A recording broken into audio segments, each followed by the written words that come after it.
রাব্বুল আলামিন বলেন ওয়ালাকাদ খলাকনাকুম সুম্মা সাব্বারনাকুম সুম্মা কুলনা লিল মালাইকাতি ইসজুদু লিআদামা ফাসাজাদু ইল্লা ইবলিস লাম ইয়াকুম মিনাস সাজিদিন। একটু খেয়াল করে শুনবে, কারণ কথা সরাসরি আল্লাহ, আমি অ্যাডভার্টাইজ করছি। রাব্বুল আলামিন বলেন, এটা 11 নম্বর আয়াত সূরা আরাফের, ওয়ালাকাদ অবশ্যই আমি আল্লাহ, খলাকনাকুম তোমাদেরকে আমি বানিয়েছি। আমাদেরকে বানিয়েছেন কে? আল্লাহ। কিভাবে বানালেন সেই কথাগুলোর পরের শব্দে যাব, আগে খলাক শব্দটার ব্যাখ্যা করি। আমাদেরকে শুধুমাত্র কেবলমাত্র একমাত্রই বানিয়েছেন আল্লাহ, এখানে আর কারো কোনো হাত নেই। হ্যাঁ আছে, আমার মার বাবা ওনারা বিছানায় ছিল, ওই বিছানায় থাকাকালীন যে সময়টা কাটিয়েছে, ফালিয়ানজুরিল ইনসানু মিম্মা খুলিকা মিম্মা দাফিকিন ইয়াখরুজু মিন বাইনিস সালবি ওয়াত তারাইব। বলেন আল্লাহু আকবার। আল্লাহ পাক বলেন, মানুষকে নজর করে না কি দিয়ে তারে বানালাম? এক ফোঁটা নাপাক পানি দিয়ে বাবার স্ফলিঙ্গ থেকে যখন বের হয়ে যায়, মায়ের রেহেমের ভেতরে এটা জমা হয়। এটা তাফসির, আধুনিক তাফসিরে পাবেন। ওই মানধাত আমলের যে তাফসিরগুলো, ওখানে তথ্য নেই।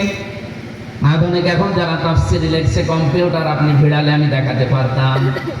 বাবার এই বীর্যটা মায়ের রেহেমের ভেতরে 40 দিন 40 দিন 40 দিনই পাল্টাতে থাকে। সুম্মা খালাকনান নুতফাতা আলাকাতান ফাখালাকনাল আলাকাতা মুদগাতান ফাখালাকনাল মুদগাতা ইযামা ফাকাসাউনাল ইযামা লাহমা। এখানে কয়েকটা প্রক্রিয়ার কথা আছে। এই নাপাক পানিটা নতফাকে আমার আল্লাহ 40 দিন পরে মুদগা বানায়, এরপরে আলাক বানায়।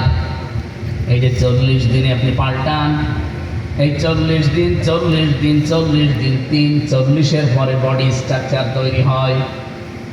বিজ্ঞান এখন দেখাচ্ছে বাবার এই নাপাক পানিটা দিয়ে আমার আল্লাহ 4টা জিনিস তৈরি করে: চুল, রগ, হাড় আর পর্দা। মায়ের রেহেমের ভেতরে যে নাপাক পানির একটা থলি আছে, ওইটা দিয়ে আমার আল্লাহ আরো 4টা জিনিস বানায়: রক্ত, গোশত, চর্বি আর চামড়া। এই 4-8টা জিনিস যখন এক হয়ে যায়, আল্লাহ পাক বলেন, আমি যে রব নামটা নিয়েছি এই কারণে আমার বান্দার বান্দির জন্য 5টা জিনিস দান করি। ওয়াজাআলা লাকুমুস সামআ ওয়াল আবসারা ওয়াল আফইদা ইলা আখিরি আয়াত। এটা সূরা নাহলের ভেতরে আছে, 14 নম্বর পারা, 14 নম্বর পৃষ্ঠা, 14 নম্বর লাইনের 78 নম্বর আয়াতের মাঝের অংশে আছে।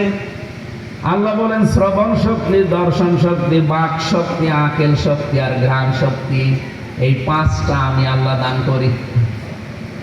8 5 কত হয়? বলেন বলেন। এই 13টা জিনিস যখন এক হয়, ফেরেশতারা যারা দায়িত্বে আছে মায়ের পেটে, তারা জিজ্ঞাসা করে এর আকৃতি কেমন দেব। এই যে পরের শব্দ, সুম্মা সাওয়ারনাকুম, এরপরে তার আকৃতি আমি আল্লাহ দান করি। সূরা আলে ইমরানের 6 নম্বর আয়াতের ভেতরে তথ্যটা আরো বিস্তারিত আছে। ওয়াল্লাযী ইউসাউবিরুকুম ফিল আরহামি কাইফা ইয়াশা লা ইলাহা ইল্লা হুয়াল আজিজুল হাকীম। বলেন আল্লাহু আকবার। রব্বুল আলামিন বলেন, এই যে মায়ের পেটের ভেতরে যে আকৃতিটা হবে, এটা পৃথিবীর কেউ সিদ্ধান্ত দেয় না। ফেরেশতারা তো বডি স্ট্রাকচার পর্যন্ত বানিয়ে শেষ করে দেয়। বাকি চেহারার যে কাটিং, এটা আমি আল্লাহ নিজের হাতে বানাই এবং ফেরেশতাদেরকে বলি এটা ছেলের আকৃতি না মেয়ের আকৃতি। এটা শুধুমাত্র সিদ্ধান্তকার আল্লাহ, আপনার মা বাবা না। এখান থেকে একটা মাসলা বের হয়, যে মানুষগুলো, অনেক পুরুষ মানুষ আমরা আছি, স্ত্রীর বারবার মেয়ে হলে না বুঝে রাগ করে, স্ত্রীর ওপরে তালাকও দিয়ে দেয়, আবার নতুন করে বিয়ে করে। আপনি বিয়ে 14টা করলে কি, আল্লাহ যদি সিদ্ধান্ত নেয় যে আপনাকে ছেলে দেবে না, সারা পৃথিবীর সব মেয়ে লোক বিয়ে করলেও বাপ ছেলের বাপ হতে পারবে না। কারণ এই সিদ্ধান্তটা কার? ওয়াল্লাযী, তিনি সে আল্লাহ, ইউসাউবিরুকুম, যিনি আকৃতি তৈরি করেন তোমাদের। এখানে ইউসাউবির মজারে বর্তমান, ভবিষ্যৎ, প্রেজেন্ট, ফিউচার, কিয়ামত পর্যন্ত এই আয়াতটা কোরআনে থাকবে কিনা বলেন? আরো জোরে বলেন। এজন্য কিয়ামত পর্যন্ত যারা আসবে, ছেলের মেয়ে, এই সিদ্ধান্ত দুনিয়ার কোনো মা বাবা নিতেও পারে না, দিতেও পারে না। দেয় কে? যদি অনেক মা বাবা আমরা আছি, বিশেষ করে বাবারা, অনেক মেয়েরা তো না বুঝে করে, বাবারা পর্যন্ত আছে বিভিন্ন পড়া পড়িতে বিশ্বাস করে, তেল পড়া, আপেল পড়া, কি কথা, তাবিজ নিয়ে আসেন। সেদিন বগুড়াতে ছিলাম এক মাহফিলে, যে বাড়িতে খাবার খেতে বসেছি, বাড়িওয়ালা একটা আপেল নিয়ে এসে বলছে, হুজুর পড়ি দিন। সূরা ফাতিহা পড়ে ফু দিলাম। আমারে বলছে এমন ভাবে আপেল পড়বেন যেন ছেলে হয়। আপেল রাগ করে দিয়েছি, আপেল ফেলে দিয়েছি। কেন? আরে ভাই, আপেল পড়া দিয়ে যদি ছেলের বাপ হওয়া যায়, তা আমার 3টে মেয়ে হইতো না। ম্যাডামের 3 নাম্বার বেলায় শুধু আপেল পড়ি খাওয়াতাম। আপনি আমার কাছে এসেছেন ছেলে হওয়ার জন্য আপেল পড়তে। যদি সত্যি এটা হয় যে আপনি আমারে আপেল পড়িতেন,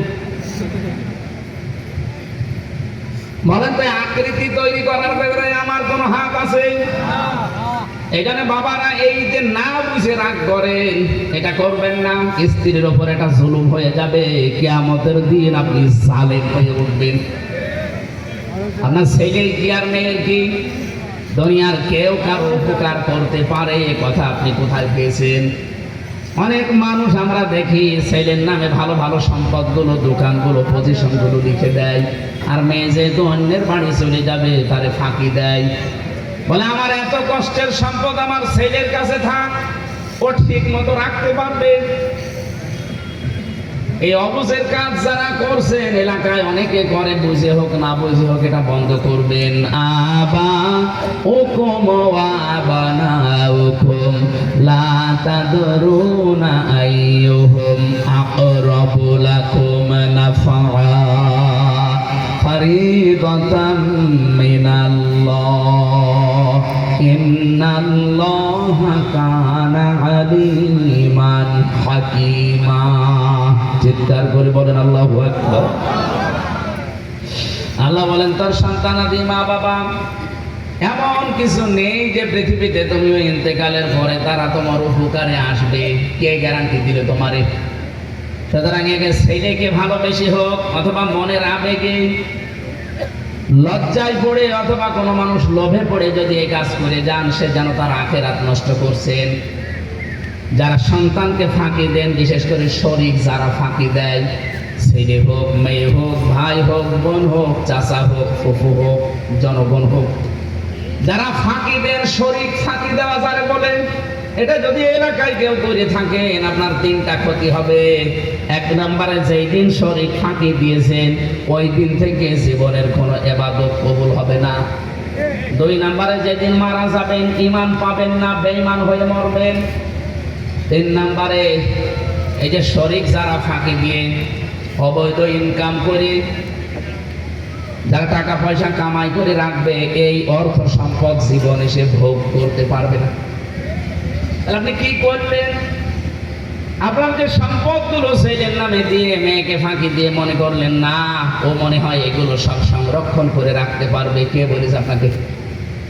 আপনি কি জানেন আপনার বিদায় নেওয়ার পরে যদি আপনার ছেলের রক্তের ভেতরে 5 প্রকার ক্যান্সার হয়, 1 প্রকার যদি লেগে যায়, 14 বংশ বিক্রি করেও তো ঔষধের পয়সা হবে না।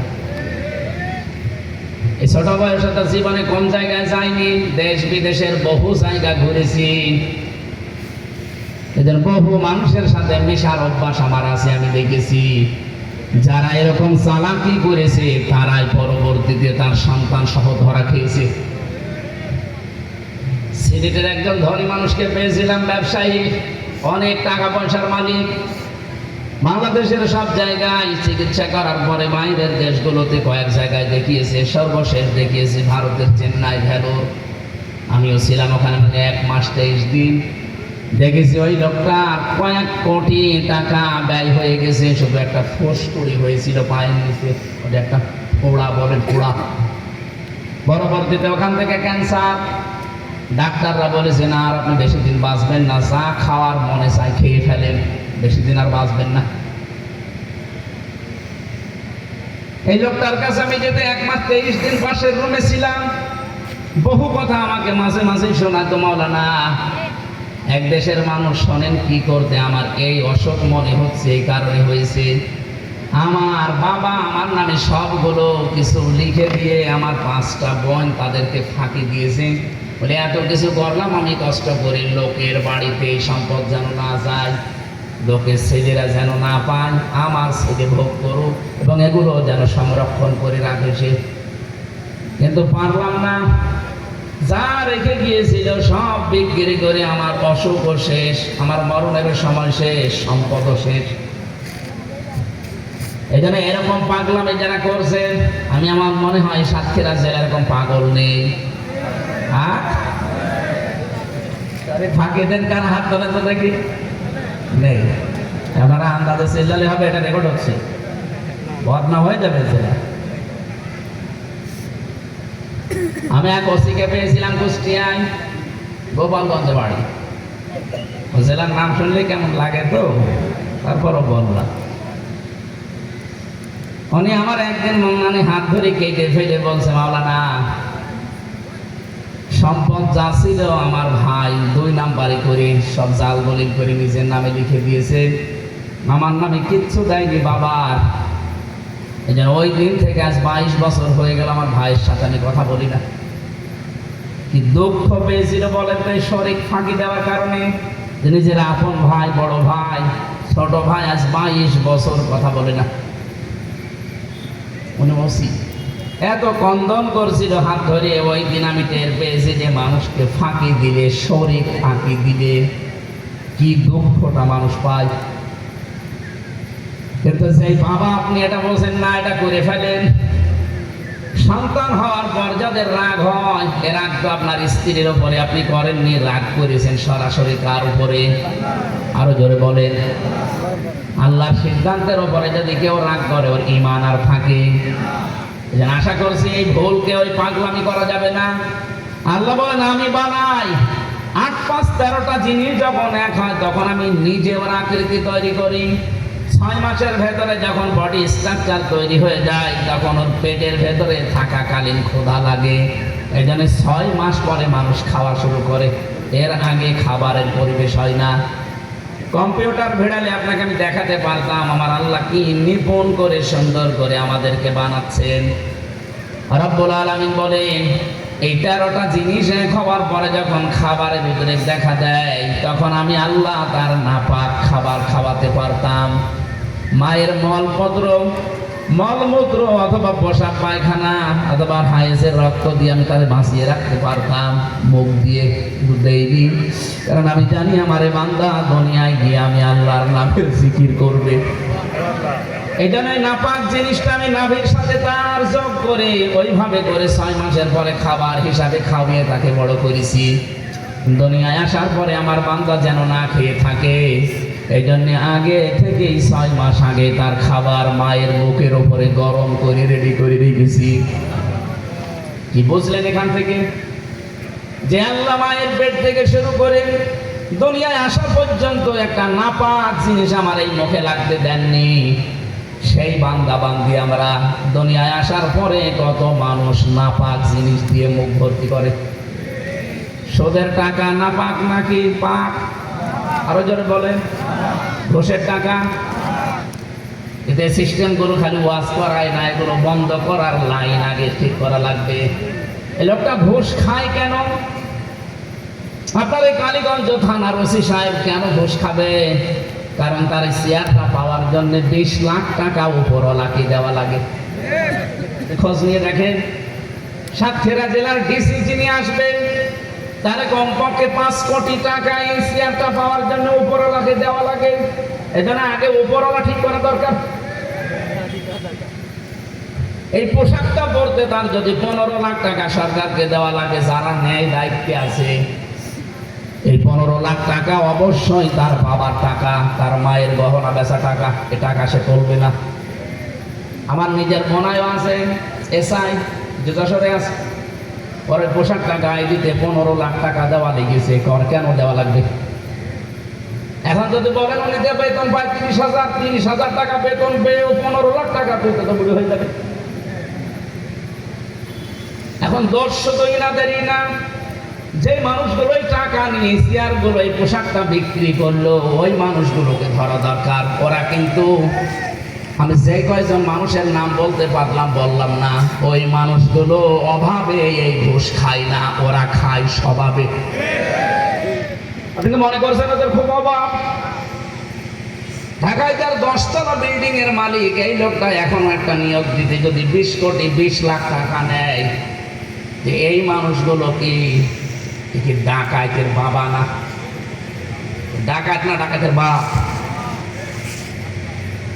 রাস্তার ডাকাতদের তো তাও একটা চক্ষু লজ্জা আমি দেখেছি।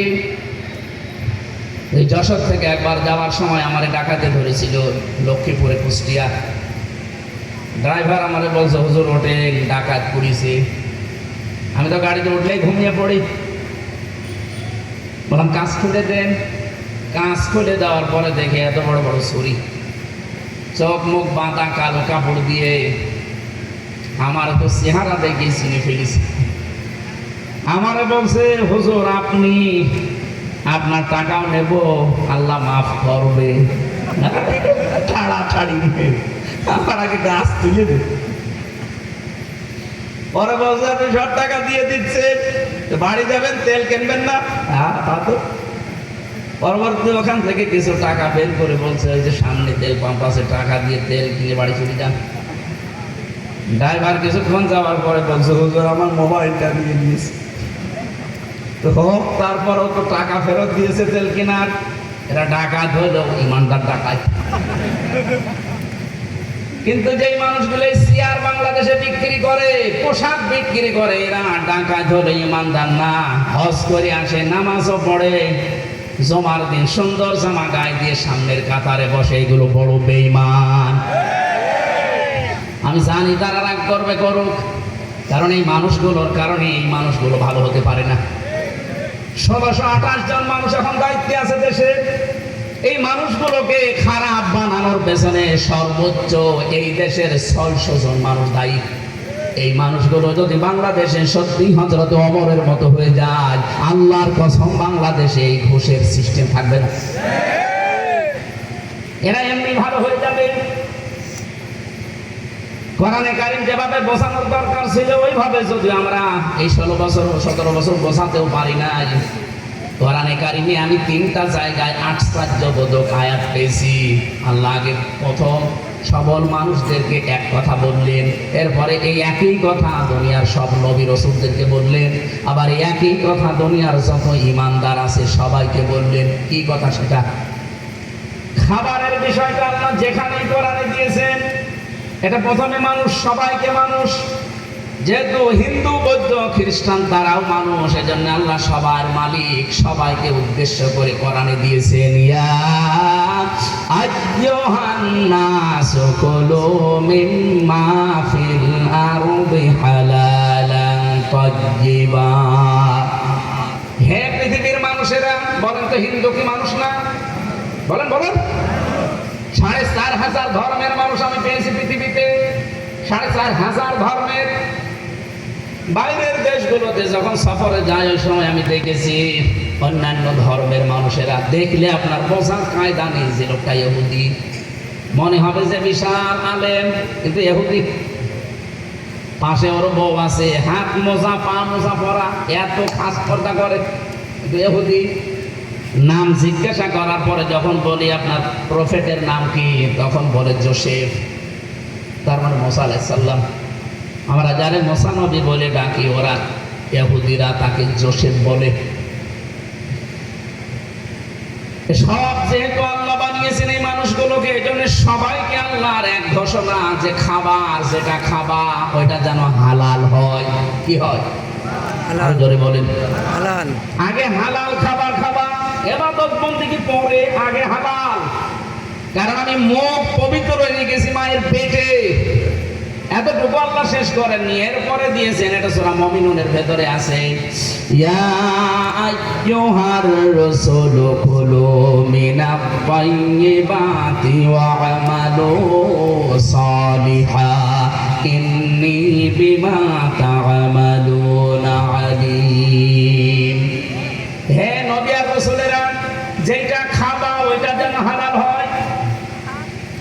এরপরে তাম পৃথিবীতে যত ঈমান আনা মানুষ আছে, তার মানে ঈমানদার, তাদেরকে আল্লাহ আলাদাভাবে একই কথা বলেছেন সূরা বাকারার 172 নম্বর আয়াতে, ইয়া আইয়ুহাল্লাযীনা আমানু কুলু মিন তাইয়্যিবাতি মা রাযাকনাকুম ওয়াশকুরু লিল্লাহ।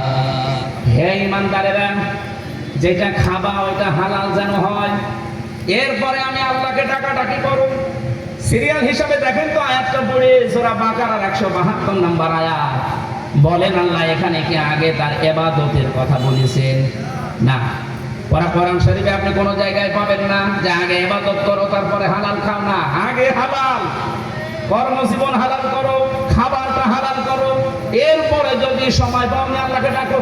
ডাকাডাকি আগে না, ইবাদত বন্দেগী আগে না, আগে হালাল খাবার। মুসলমানেরা, এখানে আরেকটা শিক্ষা আছে, আবার হালাল হলেও খাওয়া যাবে না, ওটা রুচিশীল হওয়া লাগবে, ওটা স্বাস্থ্যসম্মত হওয়া লাগবে। পৃথিবীতে অনেক কিছু হালাল আছে কিন্তু খাওয়া যায় না। কি বলেন তো?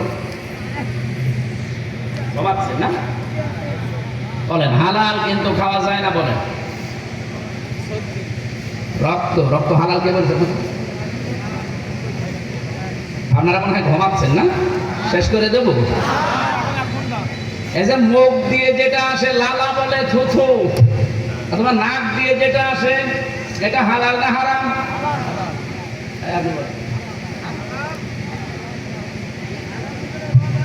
না, আপনি যে হালাল বলছেন, এখন যদি কেউ পিরিজে করে বলে ভাই মাখন মনে করে খান, খাবে কেন? কারণ এটা হালাল তো রুচিশীল না। কথা বলছেন যেন হালাল হলেও খাওয়া যাচ্ছে না, রুচিশীল হওয়া লাগবে, স্বাস্থ্যসম্মত হওয়া লাগবে। অথচ আজ ইবাদতের বন্যা বয়ে যাবে, দেখবেন রমজান মাস আসলে সবে কদর, সবে বরাতে, সবে মেরাজে কত ইবাদত করে। হালাল খাবারের যে ব্যবস্থা আল্লাহ আগে দিয়েছে, এইটা যদি আমরা দেশের মানুষের আগে বুঝতাম, এই দেশে কেউ হারাম ইনকামের জন্য প্রতিযোগিতা করতো না। ও ঘুষ খায় মাসে মাসে 10,000, বলছে আমি খাবো 20,000, আর প্রতিযোগিতা আরম্ভ করেছে। আলহাকুমুত তাকাসুরু হাত্তা যুরতুমুল মাকাবির। বেশি বেশি পাওয়ার জন্য মানুষ মহাঅন্ধ হয়ে গেছে। এই ঘর কাটবে না যতক্ষণ পর্যন্ত মানুষ কবরে না যাবে। এজন্য সবার ঘরই কাটবে, কবরের মাটি না হলে আমাদের ঘর কাটছে না। ও সাথীরা বাসী, আমি সহ যারা এসেছি, আয়াত থেকে একটু শিক্ষা নেন। আল্লাহ মুখটা পবিত্র রেখে দিলেন মায়ের পেটের ভেতরে, নাপাক জিনিস দেননি। দুনিয়ায় এসে এই মুখটাকে মানুষ অপবিত্র করে ফেলে বিভিন্ন অবৈধ খাবার দিয়ে। কথা বলেন ঠিক কিনা? আল্লাহ আমি সহ প্রত্যেককে তুমি এই জায়গা থেকে হেফাজতে রাখো, এবং ঈমান এই জায়গায় কিন্তু টিকিয়ে রাখা বড় কঠিন। আমি অনেক অফিসার পেয়েছি, তাদের সুযোগ থাকার পরও দেখি না তারা ঘুষ খায়নি। এই মানুষগুলোকে বাস্তবতা বাধ্য করেছে, তারপরও না। ঝিনাইদহ জেলায় একবার এক টিওনো পেয়েছিলাম, খাবার খেতে গেলাম ওনার বাড়িতে, মানে দেখা করতে গেছি, নাস্তা দিল, দেখি চা দিয়েছে, কাপ আছে, পিরিজ নেই, পিরিজ দিয়েছে কিন্তু ভাঙা। আমি তো দেখে হেসে ফেলেছি, তো জ্ঞানী মানুষ বুঝে ফেলেছে, আমারে বলছে মাওলানা আপনি কেন হাসেন, আমি কিন্তু বুঝে ফেলেছি। আপনি মনে করছেন আমি একজন টিওনো, পুরা উপজেলা আমার হাতে, পুরা থানা আমার আমার হাতে, অথচ আপনাকে আমি চা দিয়েছি, পিরিচ দিয়েছি, পিরিচটা ভাঙা, কাপটা ঠিক আছে। আপনি কি মনে করছেন আমি পিরিচ কিনতে পারি না? আজকেও সকালবেলা যদি আমি শুধু একটা সই করতাম, অন্তত 5 লাখ টাকা আমার বাড়িতে চলে আসতো, খালি একটা সই করলে। কিন্তু করি নাই, কারণ আমি জানি এই সই করে যে টাকা নিয়ে এসে ওইটা দিয়ে যদি আপনাকে এখন নাস্তা দিতাম, হয়তো অনেক উন্নত নাস্তা দিতে পারতাম, কিন্তু পোড়াটা হারাম। পোড়াটা কি? আমি চেষ্টা করছি কয়েকদিন ধরে কাপ কেনা, কিন্তু ওই টাকা আমি এখনো বৈধভাবে জোগাড় করতে পারি না, এই জন্য কাপটা ভাঙা, পিরিচ।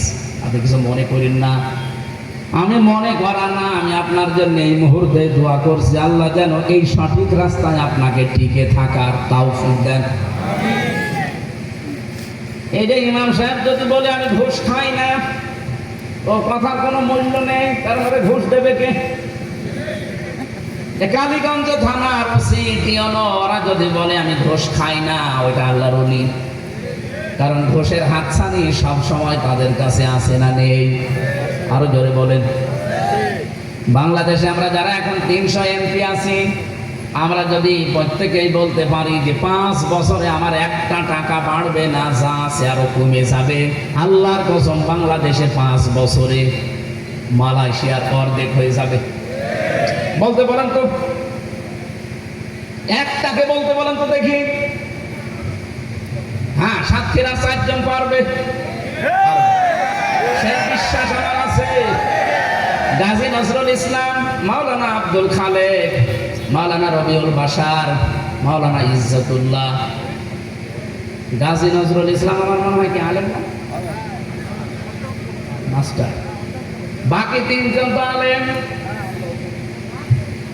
3 জন মাওলানা পেয়েছে সাতক্ষীরা, একজন আর একজন উনিতে একেবারে বীর মুক্তিযোদ্ধা মনে হয়। এই মানুষগুলোর মতো গ্যারান্টি সংসদে দিতে বলেন তো যে আমাদের এই 5 বছরে একটা টাকা বাড়বে না, যা আছে হলফনামা যা দিয়েছিলাম আরো কমে যাবে। বাংলাদেশে আমার মনে হয় কাউকে লাগবে না, এই 300 এমপি এই দেশটা দাঁড় করিয়ে ফেলতে পারবে। এদের সাথে সাথে মাত্র 1628 জন আছে, ওনাদের যারা অফিসার, ওই মানুষগুলো সরকারি কামলা। এই 1628 জন আমি একেবারে পাই তো পাই হিসাব করে দেখেছি, এই দেশটা শুধু এদের হাতে। এরা আর কয় টাকা ঘুষ খেতে পারে? জুতো চুরি করলে, মোলা চুরি করলে নিয়ে এসে ওরা ধরে জেলে দেয়। আরে ভাই, মোলা চুরি করলে কয় টাকার মোলা চুরি করতে পারে? সারা জীবন যদি জুতা চুরি করে নাই 5 লাখ টাকা জুতা চুরি করবে।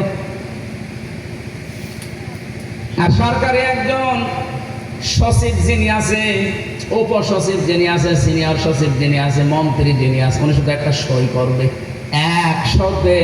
1000 কোটি টাকা শেষ। আমার মনে হয় মোলা চোর আর জুতা চোরের বাবা, এটা বাবা না দাদা। আগে হালাল খাবার তৈরি করতে হবে আমাদের, এরপরে আল্লাহর ইবাদত, টাকাটাকে ওটা পরে যতটুকু পারেন করেন। আগে হালাল খাবারের পরিবেশ তৈরি করা দরকার। এই জন্য টট্টু বটন এইগুলো আগে ঠিক করতে হবে। আল্লাহর কসম কোরআন হাতে নিয়ে বলছি, অন্য কিছু মনে করবেন না। আমি জামাত ইসলামী করি এই মন নিয়ে যে আমি এইটা তৈরি করতে চাই। আপনি অন্যদিকে নিয়ে যাবেন না। আমি কিন্তু জামাত ইসলামী করি এই কারণে যে টট্টু বটন যারা দায়িত্বে থাকবে 1628 জন, আর এই 300 জন আর সংরক্ষিত 50 জন মহিলা, এগুলো সব যেন হযরতে ওমরের মতো হয়। দুনিয়ার এই খেয়াল বাদ দিয়ে এদের টার্গেটই থাকবে আমি আখিরাত কিভাবে তৈরি করব। এমনিতেই বাংলাদেশে তেলের অভাবও থাকবে না। কত বড় মিথ্যা কথা বসে বসে বলে সংসদে যে তেলের কোনো অভাব নেই, অথচ 2-3 কিলোমিটার লাইন। কি বলতে হয় বলেন তো? সংসদ বলে যে এটা মহাপবিত্র জায়গা, আর আপনি মহাপবিত্র জায়গা মুখ দিয়ে কি বের করছেন? হ্যাঁ, এত বড় গাহা মিথ্যা কথায় জনগণের সামনে একে মানুষ মানুষ বলা হয় এদেরকে। এত বড় একটা দায়িত্বশীল মানুষ, বাংলাদেশের সব টাকাকে যদি ভাগ করেন 2-3টা মন্ত্রণালয়ের ভেতরে প্রায় সব। সড়ক মন্ত্রণালয় পাবেন বেশি, এই জ্বালানি মন্ত্রণালয় পাবেন বেশি, আর অর্থ মন্ত্রণালয়। টাকা তো সব এখানে। 100 টাকা যদি বাজেট হয় বাংলাদেশে, অন্তত 80 টাকা এই 3 জায়গায়, আর 20 টাকা সারা যত মন্ত্রণালয় আছে সব মিলে। তো এই 3টায় দেখেন দুর্নীতি একেবারে গিজ গিজ করছে। এই মানুষগুলোকে যদি বেঁধে দেওয়া আছে যে যতই যা করেন 5 বছর পরে হলফনামায় যা জমা দিয়েছেন, 1 টাকা বাড়লে আপনার ফাঁসি হবে, বাংলাদেশটা কিচ্ছু করার নেই। আমি ওনাদেরকেই ওয়াজটা করছি, এটা রেকর্ড হচ্ছে তো, কালকে কানে চলে যাবে। ওনাদেরকেই বলছি, ভাই দুনিয়ায় সব না, এটাই মানে সফলতার চৌহদ্দি এই দুনিয়ার ভেতরে না।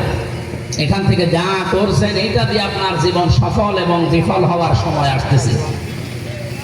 জালিকা ইয়াউমুত তাগাবুন বলা হয়, যেটা হার জিতের দিন একটা আসতেছে। ওই দিনের হার আসল হার, ওই দিনের জিত আসল জিত। আমরা যেন ওই দিন কেউ হেরে না যায়, যেন জিততে পারি, এই জন্য আপনার হিতাকাঙ্ক্ষী হয়ে কথাগুলো বলছি। যার জন্য যা করে রেখে যাচ্ছেন কেউ আপনার না। আমি যেমন জেলখানায় 3 বছর থেকে বুঝে ফেলেছি যে আমার স্ত্রীর এটা ধোঁকা, আমার মেয়ে এগুলো ধোঁকা, আমার মা বাবা এটাও ধোঁকা। কি হবে, আমি এখন মরে গেলাম, 2-4 দিন কেঁদে কান্নাকাটি করে ঠিক ম্যাডাম অন্য জায়গায় বিয়ে করি। কি কথা বলছেন? এটা দেখতে রেকর্ড হচ্ছে, ভয় লাগছে, না জানে আবার কি বলে, যা বলে বলবে। আমি যদি সত্যি এখন মরে যাই, দুনিয়ার জীবনটা আল্লাহ এইভাবেই বলছেন, এইভাবেই বলছেন কোরআনে, আমাল হায়াতুদ দুনিয়া ইল্লা মাতাউল গুরুর শব্দের ব্যাখ্যা। এখন যদি হামজা মারা যায়, আপনি যদি খবর দেন ম্যাডামকে উনি মরে গেছে, অনেক কাঁদতে কাঁদতে পাগল হয়ে যাবে। 2-3 দিন হয়তো কান্নাকাটি করবে, খাবার দাবার ছেড়ে দেবে। ঠিক 7 দিনের দিন দেখবেন স্বাভাবিক হয়ে গেছে, আবার হাসি খুশি চলছে। 3 মাস 10 দিন পরে আমার শ্বশুর এসে বলবে, বিয়াই হামজা তো মরেই গেছে, ওটা নিয়ে চিন্তা করে লাভ কি, মেয়েটা দেন, অন্য জায়গায় বিয়ে দে, আমার বাবা আর আটক করে রাখতে পারবে, ঠিক বিয়ে দিয়ে দেবে। মাত্র 5 দিন সংসার করবে। শ্বশুর যদি জিজ্ঞাসা করে, তামান্না এ জামাইটা কেমন, বলবে হামজা কি মানুষ ছিল? ও মানুষই না। আর এখন যেটা পেয়েছি আল্লাহর ওলি, আমি করলাম কি? এটা মনে হয় শুধু আমার ক্ষেত্রে না সবার ক্ষেত্রে? এই কথা বলেন। এখানে পাগলামি করা যাবে না। আমি জেনে শুনে এইভাবে চলছি না, আমি অনেক কিছু করতে পারতাম। আমি ছিলাম আকিস গ্রুপে, বোঝেন কি জিনিস? আমি যদি শুধু হাঁ করে দুনিয়াদার হতাম, লোভী হতাম, কত কিছু যে তাদের কাছ থেকে নিতে পারতাম আপনি কল্পনা করতে পারেন না। মালিক একেবারে আমার সাথে, উনি তো সব কিছু বলেছিল, যা লাগে সব খালি লিখে নেন। ঢাকায় ফ্ল্যাট, গাড়ি, বাড়ি খালি লিখে নেবে, মাসে যা লাগে।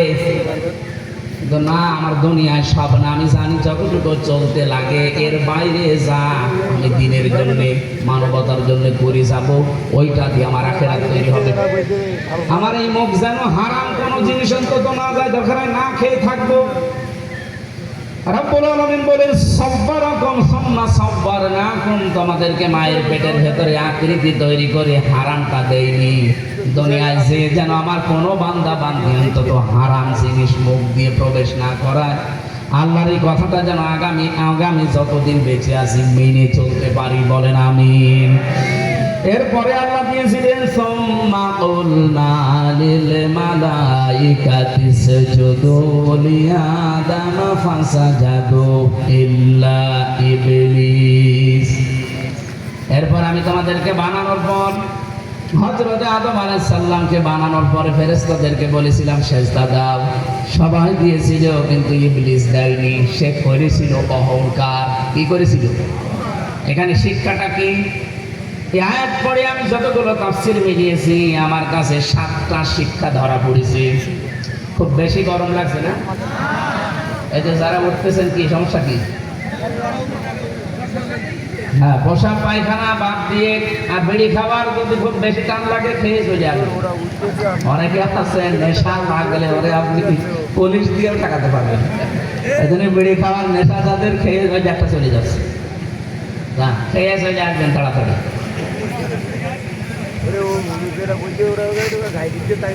আল্লাহ রাব্বুল আলামিন এখানে যে লিআদামা ফাসাজাদু ইল্লা ইবলিস, লাম ইয়াকুম মিনাস সাজিদিন দিয়েছেন, ও সেজদা দিল না, অহংকার করে আল্লাহর কাছে আর্গুমেন্ট পেশ করেছিল। ক্বালামা মানাআকা আল্লা তাসজুদা ইদ আমারতুকা ক্বালা আনা খায়রুম মিনহু খালাকতানি মিন নারি ওয়া খালাকতাহু মিন তিন। আল্লাহ পাক ডাক দিয়ে বলেছে, কেন সেজদা দিলে না? বলেছে, আল্লাহ তুমি আমাকে আগুন দিয়ে বানিয়েছো আর এটা বানিয়েছো মাটি দিয়ে। আমার ভেতরে পাওয়ার আছে, শক্তি আছে, ক্ষমতা আছে, কিন্তু মাটির ভেতরে কোনো পাওয়ার নেই, শক্তি নেই, ক্ষমতা নেই, ও সব সময় পড়ে থাকে। আমার কাজ উপরে ওঠা, ওর কাজ নিচে যাওয়া। বলেন তো এখানে শয়তান আল্লাহকে কি বুঝিয়েছে? শয়তান আল্লাহকে বোঝাতে চেয়েছে আমার ভেতরে পাওয়ার আছে, ক্ষমতা আছে, শক্তি আছে। ও অহংকার করেছিল ক্ষমতার কিসে? আরো জোরে বলেন। তাহলে অহংকার করা এটা মানুষের কাজ না, ক্ষমতার অহংকার করা, শক্তি পাওয়ার পেয়ে অহংকার করা এটা শয়তানের কাজ। বাংলাদেশে যারা এগুলো করবে এগুলো মানুষ নামে শয়তান। হ্যাঁ, কথা বলেন। রব্বুল আলামিন এত রাগ করেছিলেন ওই দিন, ওকে ডাক দিয়েই বলেছে, ক্বালা ফাহাবিত মিনহা ফামা ইয়াকুনু লাকা আন তাতাকাব্বারা ফিহা ফাখরুজ ইন্নাকা মিনাস সাগিরিন। আল্লাহ বলেন, দূর হয়ে যা। শুধু তোকে না, তাতাকাব্বার এটা মোজারে, বর্তমান, ভবিষ্যৎ, প্রেজেন্ট, ফিউচার। ফিউচার বলতে এটা কিয়ামত পর্যন্ত। কিয়ামত পর্যন্ত যদি কেউ অহংকার করে, আমি আল্লাহ তাকে তোর মতোই আমার জান্নাত থেকে বের করে দিলাম। তোকে আমি একেবারে নিম্ন, একেবারে তোরে সাগিরিন বলতে ছোট করা, নিম্ন করা। এরপর আরো নিকৃষ্ট অর্থ আছে, তোকে আমি একেবারে নিম্নগামী করে দিলাম। যা, এখান থেকে আমি তিনটা শিক্ষা বের করতে পেরেছি। ওই কথা শোনার পরে শয়তান ওই দিন আল্লাহর কাছে তিনটা জিনিস চেয়েছিল। যেই বলেছে বের করে দিলাম, তোরে যা, তোরে ছোট করে দিলাম, হীন করে দিলাম। ও বলেছিল, আল্লাহ ক্বালা আনজিরনি ইলা ইয়াউমি বা'সুন, আমার হায়াতটা বাড়িয়ে দাও। আমাকে জান্নাত থেকে বের করে দিয়েছো, অসুবিধা নেই, কিন্তু আমি বেশি দিন বাঁচতে চাই। কতদিন? ইলা ইয়াউমি বা'সুন, যতদিন আবার কিয়ামত না হয়। তার মানে বেশি বেশি বেঁচে থাকার আকাঙ্ক্ষা, বেশি দিন দুনিয়ায় বেঁচে থাকার আকাঙ্ক্ষা, এটা মানুষের না, কার? আমাদের ভেতরে আকাঙ্ক্ষা আছে নেই তো এত কিছু করেন কোন কারণে? 24 ঘন্টায় তো এই টেনশন অন্তত 100 বার। 24 ঘন্টার ভেতরে 100 বার তো নবীজি নিজে করতেন। যে 24 ঘন্টায় যদি 100 বার না 10 বার ওই চিন্তা করতাম যে দুনিয়া থাকার জায়গা না, মরা লাগবে, আমার মনে হয় মানুষের জীবনে আর কারো ওয়াজি লাগবে না। এই একটা ওয়াজি যথেষ্ট। কোন মানুষ যদি এই চিন্তা করে আমার কিন্তু যাই করছে আমার মরা লাগবে, এখানে কোরআনে কারিমে যেখানে মানুষের হায়াত আর মউতের কথা, কোন জায়গায় হায়াতের কথা আপনি আগে পাবেন না, আগে পাবেন মউতের কথা। আল্লাযী খালাকাল মাউতা ওয়াল হায়াতা লিয়াবলুয়াকুম আইয়ুকুম আহসানু আমালা। আল্লাহ বলেন, আমি তোদের মউত বানিয়েছি এরপরে হায়াত, নাকি আগে হায়াত এরপরে মউত? আগে মউত এরপরে হায়াত। এর তাফসীরে মুফাসসিরিন লিখেছেন, পৃথিবীর মানুষেরা আল্লাহ বোঝাতে চেয়েছেন দুনিয়ার মানুষ যত উপরে ওঠো না কেন, এই চিন্তা করবা যে আমার মরা লাগবে। এটা যদি বাংলাদেশে আমরা সবাই চিন্তা করতাম, এই দেশটা ভারতের হাতে আমরা তুলে দিতাম না। মরা তো লাগবে, আমি গোলামি করে মরবো। কোন কারণে? গোলামি যদি করাই লাগে আমি আল্লাহর গোলামি করে মরবো। মাননীয় প্রধানমন্ত্রী সহ যারাই আছেন, আমি আবার বলছি, এই চিন্তাটা সব সময় আপনার ভেতরে আসা লাগবে। আমি বাংলাদেশের না, তামাম পৃথিবীর মালিক, তাতে কি আমার মরা লাগবে? কথা বলে না কেন? এই চিন্তাটা আল্লাহ তাদের অন্তরে যেন বদ্ধমূল করে দেয় যে আমি যাই করি মরা লাগবে। তাহলে এখান থেকে একটা শিক্ষা পেলাম, এই শয়তানের বেশি দিন বেঁচে থাকার আকাঙ্ক্ষা। 2 নম্বরে ক্বালা ইন্নাকা মিনাল মুনজারিন ক্বালা ফাবিমা গাওয়াইতানি লাআকউদান্না লাহুম সিরাতাকাল মুস্তাকিম। শয়তান বলেছে, আল্লাহ আমি ক্ষমতা চাই। আল্লাহ বলেন, যা দিয়ে দিলাম।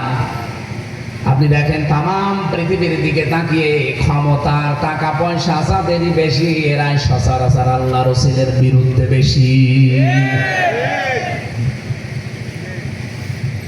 3 নম্বরে শয়তান আল্লাহকে বলেছে, আমি তোমার বান্দা বান্দীদেরকে ধোঁকা দিয়ে বোকা বানিয়ে আমার সাথে ওই জাহান্নামে নেওয়ার জন্য আমি কিন্তু কোনো খারাপ রাস্তায় যাব না, ভালো ভালো রাস্তার মোড়ে মোড়ে অবস্থান করব। আপনি শয়তানকে জীবনেও সাতক্ষীরা সিনেমা হলের সামনে পাবেন না, কারণ ও জানে যে এখানে যারা আসবেন আমার মুরিদ। এই তাফসীর মাহফিল আজকে যেখানে হচ্ছে বিভিন্ন জায়গায় মানুষ শয়তান হোক আর জিন শয়তান হোক অলরেডি বসে আছে। কথা বলছেন আমার? বসে বসে যারা বিভিন্ন মানুষদেরকে শোনাবে যে এখানে যে সময় নষ্ট করার দরকার নেই, চলে কাজটা আমরা টাস খেলে কাটাই। অথবা এখানে রাজনীতির কথা হবে, এখানে দুনিয়ার বিভিন্ন রকমের ফাংশনের কথা বলে আপনাকে নিয়ে চলে যাবে। এটা করবে শয়তান, সেটা জিন শয়তান হোক আর মানুষ শয়তান হোক।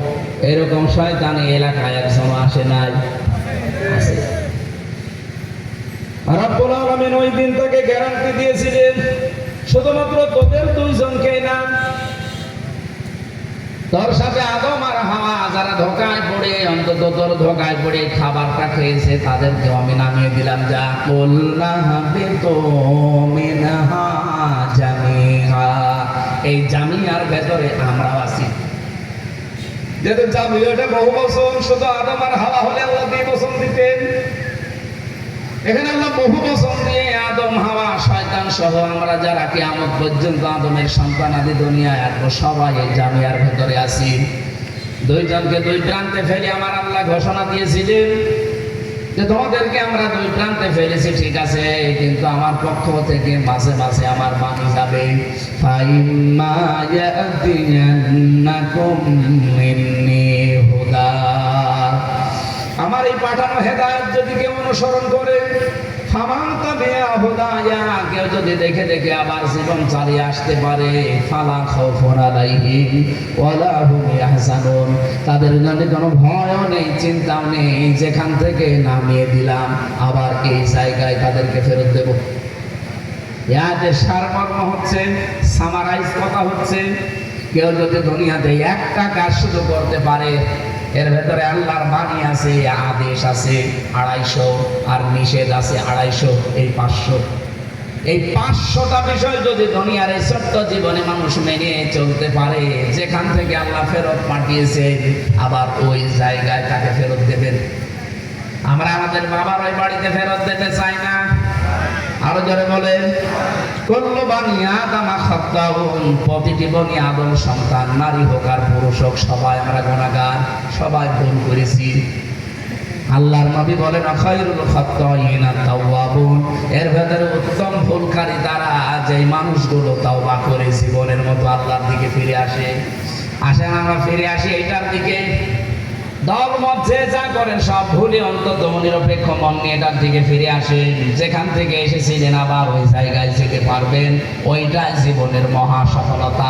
আল্লাহ আমাদের সবাইকে যেন তৌফিক দেন, বলেন আমিন। আল্লাহুম্মা আমিন।